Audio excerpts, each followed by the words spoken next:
ഇന്ന് നമ്മൾ നോക്കാൻ പോകുന്നത് 10ാം ക്ലാസ്സിലെ എക്കണോമിക്സിലെ globalisation and the Indian economy എന്ന് പറയുന്ന ചാപ്റ്റർ 4 ആണ്. അപ്പോൾ അതിലേക്ക് നോക്കുന്നതിന് മുമ്പ് ഈ ചാനൽ ആരെങ്കിലും സബ്സ്ക്രൈബ് ചെയ്യാനുണ്ടെങ്കിൽ ദയവായി സബ്സ്ക്രൈബ് ചെയ്ത് സപ്പോർട്ട് ചെയ്യുക. നമുക്ക് ചാപ്റ്ററിലേക്ക് നോക്കാം. ഈ ചാപ്റ്റർ 2 പാർട്ടായിട്ടാണ് എടുക്കുന്നത്. ഫസ്റ്റ് പാർട്ട് വീഡിയോ ആണിത്. As consumers in today's world, some of us have a wide choice of goods and services before us. The latest models of digital cameras, mobile phones and televisions made by the leading manufacturers of the world are within our reach. Every season, new models of automobiles can be seen on Indian roads. Gone are the days when Ambassador and Fiat were only the cars on Indian roads.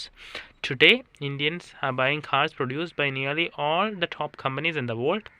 A similar explosion of brands can be seen for many other goods, from shirts to television to processed fruit juices.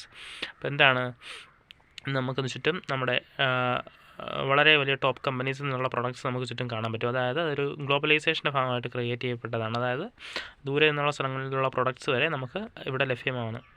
Such wide ranging choice of goods in our markets is a relatively recent phenomenon.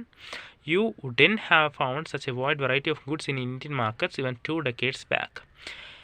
In a matter of years, our markets have been transformed. അപ്പോൾ എന്താണ്, കുറച്ച് വർഷങ്ങളായിട്ട് നമ്മുടെ markets transformed ആയിക്കൊണ്ടിരിക്കുകയാണ്.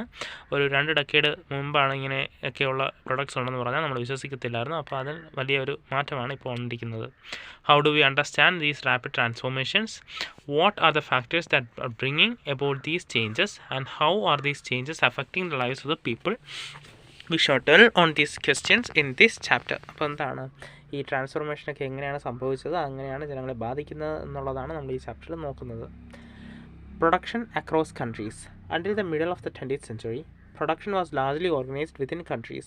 What crossed the boundaries of these countries were raw materials, foodstuff and finished products. Colonies such as India exported raw materials and foodstuff and imported finished goods. Trade was the main channel connecting distant countries. This was before large companies called multinational corporations emerged on the scene. A MNC is a company that owns or controls production in more than one nation. MNCs set up offices and factories for production in regions where they can get cheap labor and other resources. This is done so that the cost of production is low and the MNC can earn greater profits. Consider the following example. എന്താണ്, നമ്മൾ കുറച്ച് നാൾ മുമ്പ് വരെ അല്ലെങ്കിൽ നമ്മുടെ കോളനൈസേഷൻ്റെ സമയത്തൊക്കെ എന്താണ് നമ്മുടെ രാജ്യത്ത് ഒന്നും റോ മെറ്റീരിയൽസും അതുപോലെ തന്നെ ഫുഡ് സ്റ്റഫും ഒക്കെ എക്സ്പോർട്ട് ചെയ്യുന്നു. അവിടെ നിന്ന് നമുക്ക് ഫിനിഷ്ഡ് ഗുഡ്സ് ഇമ്പോർട്ട് ചെയ്യുന്നു. ആ ഒരു പ്രോസസ്സായിരുന്നു ഉണ്ടായിരുന്നത്. പക്ഷേ മൾട്ടിനാഷണൽ കോർപ്പറേഷൻസ് ഫോം ചെയ്തതിന് ശേഷം, മൾട്ടിനാഷണൽ കോർപ്പറേഷൻ എന്ന് ഉദ്ദേശിക്കുന്ന പല രാജ്യങ്ങളിൽ വർക്ക് ചെയ്യുന്ന കമ്പനീസിനെയാണ്. അത് ഫോം ചെയ്തതിന് ശേഷം എന്താണ്, അവരെ ഏറ്റവും ചീപ്പായിട്ട് ലേബറും റിസോഴ്സസ് കിട്ടുന്ന സ്ഥലങ്ങളിൽ തേടിപ്പോയി അവിടെ ഫാക്ടറീസും ഇൻഡസ്ട്രീസും ഒക്കെ എസ്റ്റാബ്ലിഷ് ചെയ്യാൻ ആരംഭിച്ചു. In this example, the MNC is not only selling its finished products globally, but more important, the goods and services are produced globally. അപ്പോൾ MNCയുടെ ഒരു ഇമ്പോർട്ടൻറ്റ് ഫീച്ചറാണ് അത് ഗുഡ്സ് എല്ലാ രാജ്യത്തിലേക്കും കയറ്റി അയക്കും, അല്ലെങ്കിൽ ഒരുപാട് രാജ്യങ്ങളിലേക്ക് കയറ്റി അയക്കും എന്നുള്ളത് മാത്രമല്ല, ഇത് പല രാജ്യങ്ങളിൽ നിന്നാണ് ഇത് പ്രൊഡ്യൂസ് ചെയ്യുന്നതെന്നാണ് അതിലെ ഏറ്റവും വലിയ future. As a result, production is very organized in increasingly complex ways. Thus, production process is divided into small parts and spread across the globe. അപ്പോൾ എല്ലാം ഒരു സ്ഥലത്ത് ചെയ്യാൻ പറ്റാത്തതുകൊണ്ട് ഈ പ്രൊഡക്ഷനെ ഡിഫറെൻറ്റ് പാർട്സ് ആയിട്ട് നമ്മൾ തിരിച്ചിട്ട് അത് ഓരോ സ്ഥലങ്ങളിൽ വെച്ച് ചെയ്യുകയാണ്, ഗ്ലോബലി ഡിവൈഡ് ചെയ്യുകയാണ്. In the above example, China provides the advantage of being cheap manufacturing location. Mexico and Eastern Europe are useful for their closeness to the market in US and Europe. India has high-skilled engineers who can understand the technical aspects of the production. It also has educated English-speaking youth who can provide customer care services. And all this probably can mean 50-60% cost saving for the MNC. അപ്പോൾ എന്താണ്, ലോകത്തെ പല സ്ഥലങ്ങളിലുള്ള സ്കിൽസുകൾ ഉപയോഗിച്ച് അത് പല സ്ഥലത്ത് വെച്ച് തന്നെ അത് പ്രൊഡ്യൂസ് ചെയ്യുന്നതിനെയാണ് നമ്മൾ ഈ ഗ്ലോബലൈസേഷൻ്റെ ഭാഗമായിട്ട് പ്രൊഡ്യൂസ് ചെയ്യുന്നതെന്ന് പറയുന്നത്. And all this probably can mean the advantage of spreading out production across the borders to the multinational can be truly immense. അപ്പോൾ ഇത് ഇങ്ങനെ സ്പ്രെഡ് ചെയ്യുന്നുണ്ട്, അതായത് ഓരോ സ്കിൽഡ് ആയിട്ടുള്ള സ്ഥലങ്ങൾ, അതായത് ഇപ്പോൾ പ്രൊഡക്ഷൻ അല്ലെങ്കിൽ മാർക്കറ്റിനോട് കൂടുതൽ ചേർന്ന സ്ഥലങ്ങൾ, അല്ലെങ്കിൽ മാനുഫാക്ചറിങ് കുറച്ചുകൂടെ എന്താണ് ചീപ്പായ സ്ഥലങ്ങൾ, അല്ലെങ്കിൽ കൂടുതൽ സ്കിൽഡ് ലേബേഴ്സ് ഉള്ള സ്ഥലങ്ങൾ, അങ്ങനെയൊക്കെ നോക്കിയാണ് ഇവർ പ്രൊഡക്ഷൻ നടത്തുന്നത്. അപ്പോൾ എന്താണ്, അങ്ങനെ ഈ മൾട്ടിനാഷണൽ കമ്പനീസ് ഈ ബോർഡർ നോക്കാതെയുള്ള ഫാക്ടറി എസ്റ്റാബ്ലിഷ്മെൻറ്റ് കാരണം അവർക്ക് ഉണ്ടാകുന്ന നേട്ടം പറഞ്ഞറിയിക്കാൻ പറ്റാത്തതാണ്. Interlinking production across countries. In general, MNCs set up production where it is close to the market, where there is skilled and unskilled labor available at low costs, and where the availability of other factors of production is assured. In addition, MNC might look for government policies that look after their interests. You will read more about the policies later in this chapter. അപ്പോൾ എന്താണ് സാധാരണയായിട്ട് MNCs ഈ മാർക്കറ്റിനോട് ചേർന്നുള്ള, നമ്മൾ പറഞ്ഞതാണ്, മാർക്കറ്റിനോട് ചേർന്നുള്ള പ്രദേശങ്ങൾ അല്ലെങ്കിൽ സ്കിൽഡ് ആൻഡ് അൺസ്കിൽഡ് ലേബേഴ്സിൻ്റെ അവൈലബിലിറ്റി ഉള്ള പ്രദേശങ്ങൾ, അങ്ങനെയുള്ള സ്ഥലങ്ങളാണ് നോക്കിയെടുക്കാറ്. അപ്പോൾ ഇതിനൊക്കെ പുറമേ MNC എന്താണ്, ഗവൺമെൻറ് പോളിസീസ് എങ്ങനെയാണ്, ആ ഒരു രാജ്യത്തെ ഗവൺമെൻറ് പോളിസീസ് എങ്ങനെയൊക്കെയാണെന്ന് നോക്കി അവിടെ ഫാക്ടറീസ് എസ്റ്റാബ്ലിഷ് ചെയ്യാറുണ്ട്. Having assured themselves of these conditions, MNCs set up factories and offices for production. The money that is spent to buy assets such as land, building, machines and other equipment is called investment. അപ്പോൾ എന്താണ് ഇതൊക്കെ നോക്കി MNCs എന്ത് ചെയ്യും, ഒരു രാജ്യത്ത് അതിൻ്റെ factories അല്ലെങ്കിൽ ഓഫീസസ് എസ്റ്റാബ്ലിഷ് ചെയ്യും ഇതിന് പ്രൊഡക്ഷന് വേണ്ടിയിട്ട്. അപ്പോൾ അതിന് വേണ്ടിയിട്ട് ചിലവാക്കുന്ന കാശ്, അതായത് ലാൻഡ് വാങ്ങിക്കാൻ അല്ലെങ്കിൽ ബിൽഡിങ്ങിന്, മെഷീൻസിന്, അതിനൊക്കെ ഉപയോഗിക്കുന്ന ആ ഒരു ക്യാപിറ്റലിനെ പറയുന്ന പേരാണ് investment. Investment made by MNC is called foreign investment. ഇപ്പോൾ ഒരു മൾട്ടിനാഷണൽ കോർപ്പറേഷൻ നടത്തുന്ന ഇൻവെസ്റ്റ്മെൻറ്റിനെ നമ്മളെന്തെന്ന് പറയും, ഫോറിൻ ഇൻവെസ്റ്റ്മെൻറ്റ് എന്ന് പറയും. ഇനി investment is made with the hope that these assets will earn profit. അപ്പോൾ എല്ലാ ഇൻവെസ്റ്റ്മെൻറ്റും നടത്തുന്നത് ആ അസറ്റ്സ് അല്ലെങ്കിൽ ആ ഒരു ഇൻവെസ്റ്റ്മെൻറ്റ് എന്ത് ചെയ്യും, പ്രോഫിറ്റ് കൊണ്ടുതരും എന്നുള്ള പ്രതീക്ഷയിലാണ്. At times MNCs set up production jointly with some of the local companies of these countries. ചില സമയങ്ങളിൽ ഈ MNC എന്താണ്, നമ്മൾ എസ്റ്റാബ്ലിഷ് ചെയ്യാൻ പോകുന്ന കൺട്രിയിലെ ചില ലോക്കൽ കമ്പനീസുമായിട്ട് ചേർന്നും ഒരു ഫാക്ടറീസ് ജോയിൻ്റ് ആയിട്ട് തുടങ്ങാറുണ്ട്. The benefit to the local company of such joint production is twofold. First, MNC can provide money for additional investments like buying new machines for faster production. Second, MNC might bring with them the latest technology for production. അപ്പോൾ ഇത് എന്താണ്, രണ്ട് തരത്തിലുള്ള അഡ്വാൻറ്റേജാണ് local കമ്പനീസിന് കിട്ടുന്നത്. ആദ്യത്തെ, MNC additional investment ചെയ്യും, അതായത് machines വാങ്ങിക്കാൻ അങ്ങനെയുള്ള കാര്യങ്ങൾക്ക്. രണ്ടാമത്തെ കാര്യം, MNCയുടെ ആ ഒരു പുതിയ പ്രൊഡക്ഷൻ രീതി എങ്ങനെയാണെന്ന് മനസ്സിലാക്കാൻ പറ്റും, പുതിയ ടെക്നോളജികളൊക്കെ അവിടെ എസ്റ്റാബ്ലിഷ് ചെയ്യാൻ പറ്റും. But the most common route for MNCs investment is to buy up local companies and then to expand production. പക്ഷേ ഏറ്റവും കോമണായ റൂട്ട് എന്ന് പറയുന്നത്, അല്ലെങ്കിൽ ഏറ്റവും സാധാരണയായി ചെയ്യുന്നത് എങ്ങനെയാണ്, അവിടെ നിലവിലുള്ള ഒരു ലോക്കൽ കമ്പനി വാങ്ങിച്ചിട്ട് അത് എക്സ്പാൻഡ് ചെയ്യുന്നതാണ് പതിവ്.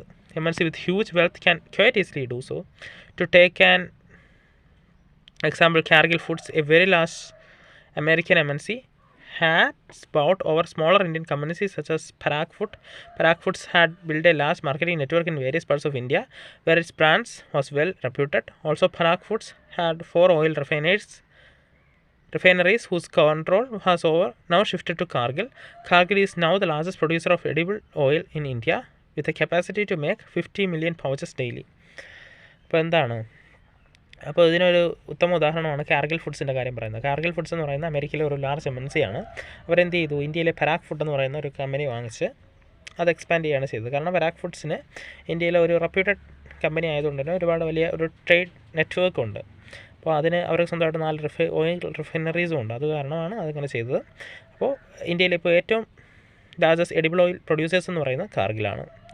In fact, many of the top MNCs have wealth exceeding the entire budget of the developing country governments.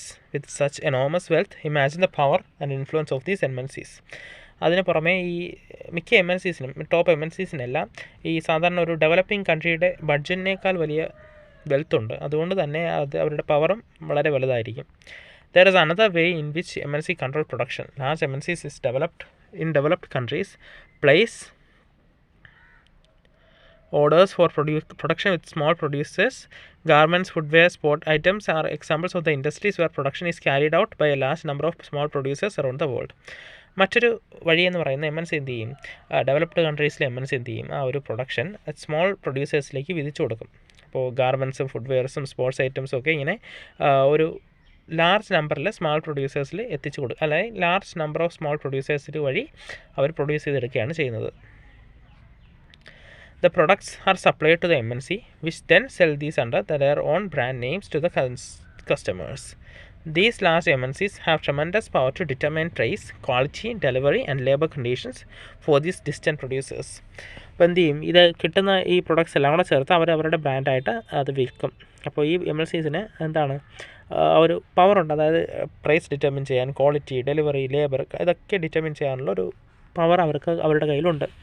Thus we see that there are in variety of ways in which the MNC are spreading their production and interacting with the local producers in various countries across the globe.